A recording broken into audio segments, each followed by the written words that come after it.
બીજી કથા દિવાળી પછી જે આપણે અહીંયા 11મા મહિનામાં કે 11મા મહિનામાં કાર્તિકી પૂનમ પછી અહીં કને હનુમાન ધામમાં જે કથા છે એ કથાના પણ મુખ્ય યજમાન શ્રી આપણને મળી ગયા છે, તો ખૂબ તાળીઓથી પહેલા એમને બતાવો. હનુમાન ધામમાં જે પિતૃ કાર્ય છે એ દિવાળી પછી અહીં કને ફાઇનલ થઈ ગયું છે. એની તારીખ આવતા શનિવારે આપવામાં આવશે અને આ પિતૃ કાર્યમાં જેને જેને નામ નોંધાવાયો એ બધાએ શ્રાવણ સુદ એકમથી શ્રાવણ મહિનાની અમાસ સુધી એટલે કે આખો મહિનો નામ નોંધવાના ચાલુ રહેશે. જે લોકોએ પિતૃ કાર્યમાં નામ નોંધાવાના છે એ લોકોએ. અને આ કથાના મુખ્ય યજમાન પદે રહેશે શ્રી માતુશ્રી દમયંતીબેન કરમસિંહભાઈ લાલજીભાઈ રામજીયાણી, મદનપુરા, હાલે ઘાટકોપર, મુંબઈ વાળા.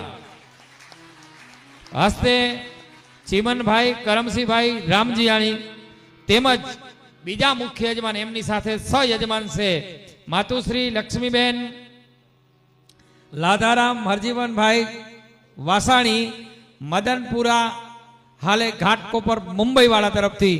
આ બંનેઓ હસ્તે મનસુખભાઈ લાધારામભાઈ વાસાણી હોય તો અહીં કને પધારે. આ બંને લોકો આ વખતે આ કથાનું મોટું બેડું ઝડપ્યું છે. એ કથાના મુખ્ય યજમાન છે. ખૂબ ભાગ્યશાળી છે કે એમને આવો લાભ મળ્યો. અમારે તો હજી વાત જ ચાલુ હતી અને તરત જ ભાઈ આવ્યા, બાપુ આ કથાનું ખર્ચ આ તે કહો. અને મેં કીધા ભેરું તરત જ એમણે બેડું ઝડપી લીધું. બાપુ તો આ લાભ બીજા કોઈને નહીં, અમને જ મુખ્ય યજમાનનો લાભ આપો. તો મુખ્ય યજમાન શ્રીને ખૂબ તાળીઓથી વધાવીએ.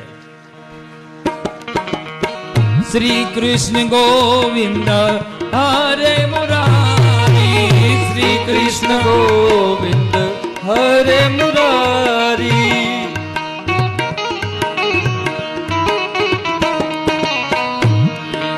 નારાયણ વાસુદેવા જીવે પીબસીવા મૃત્યુ મેં ત્વતે. આવો આવો, આ ભાગ્યશાળી દાતાને ખૂબ તાળીઓથી વધાવો.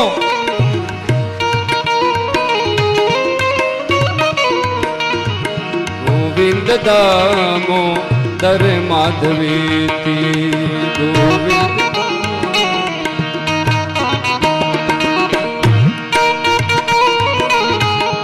વાહ,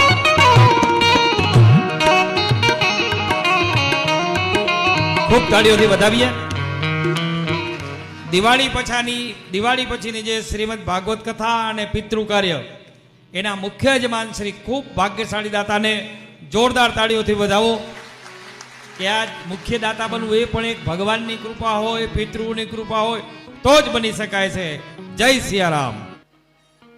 હનુમાન ધામમાં જે પિતૃ કાર્ય છે એની તારીખ નક્કી થઈ ગઈ છે. ખાસ ધ્યાન કે પિતૃ કાર્યમાં જેને જેને નામ નોંધાવાના છે એ લોકોએ શ્રાવણ સુદ એકમથી કરી અને અમાસ સુધીમાં જ નામ નોંધવામાં આવશે. 1 મહિનો પૂરતા જ. પછી કોઈની લાગવગ, કોઈની ભલામણ ક્યારેય નહીં લેવામાં આવે. આ 1 મહિનો જ નામ નોંધાશે. એમાં જેણે જેણે પિતૃ કાર્યમાં નામ નોંધાવી દે. આ પિતૃ કાર્ય આપણું 7 દિવસનું હાલે છે. બધાને જૂના સેવકો છે ને ખબર છે. આગળ જેણે જેણે પિતૃ કાર્ય કરાય એને ખબર છે કે આ પિતૃ કાર્ય કરવાથી શું ફાયદા થાય છે. એટલે વિસ્તારથી મારે નથી બોલવું, પણ પિતૃ કાર્યની તારીખ નક્કી થઈ ગઈ છે. અને એ પિતૃ કાર્ય જે લુડવા હતું એ આ વખતે માનસ હનુમાન ધામમાં છે. એટલે કારતક વદ પાંચમથી કરી અને એકાદશી એટલે 11 સુધી આ 7 દિવસ પિતૃ કાર્ય છે. તારીખ 9/11/2025 રવિવારથી આનો શુભ પ્રારંભ થશે અને તારીખ 15/11/2025 શનિવારે આ કથાનો વિરામ રહેશે. બીજી વાત, આ કથાના મુખ્ય યજમાન તો મળી જ ગયા છે. સાથે સાથે આના જમણવારના ભોજન પ્રસાદના પણ દાતા મળી ગયા છે.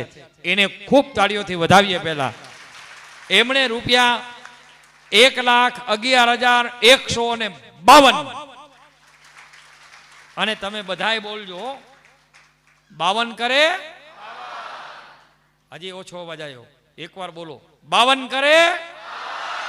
52 કરે પાવન. આ હનુમાન ધામનું સૂત્ર છે. એટલે માતુશ્રી મોંઘીબેન રતિલાલ કેસરા રામજીયાણી ગામ દેસલપર વાંઢાય હાલે મુંબઈ ઘાટકોપર હસ્તે હસમુખભાઈ હસ્તે તો એ હોય તો અહીંયા આવે હસમુખભાઈ છે પધારો હસમુખભાઈ પધારો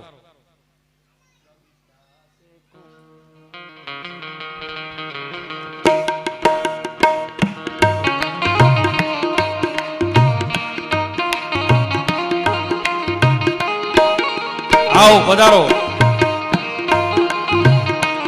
कभी प्यासे को पानी पिलाया नहीं बाद अमृत पिलाने से क्या फायदा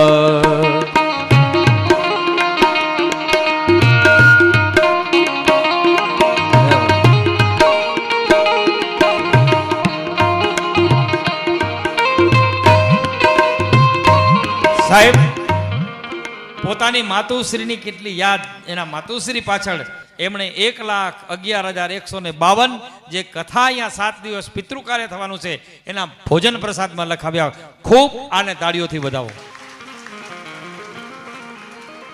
મનસુખભાઈ વાસાણી છે અહીંયા અને આ વખતે આ પિતૃકાર્યનું 7 દિવસનું તમામ જવાબદારી આ મુંબઈ ટીમ સંભાળવાની છે. આપણે જરાય ચિંતા કરવાની જરૂર નથી. મોજથી લાડવા ખાવાના છે. મોજથી હો. હા, સુરેશભાઈનો એમાં નંબર છે પાછો. એટલે અને આપણે નક્કી જ કર્યું હર વર્ષે નવી નવી ટીમ બનાવો, નવા લોકોને ઉત્સાહી કરો, કેમ કે આમને પણ એક ભાવ જાગે. બસ મારો હનુમાનજી ઘણું આપશે. વધાવો તાળીઓથી.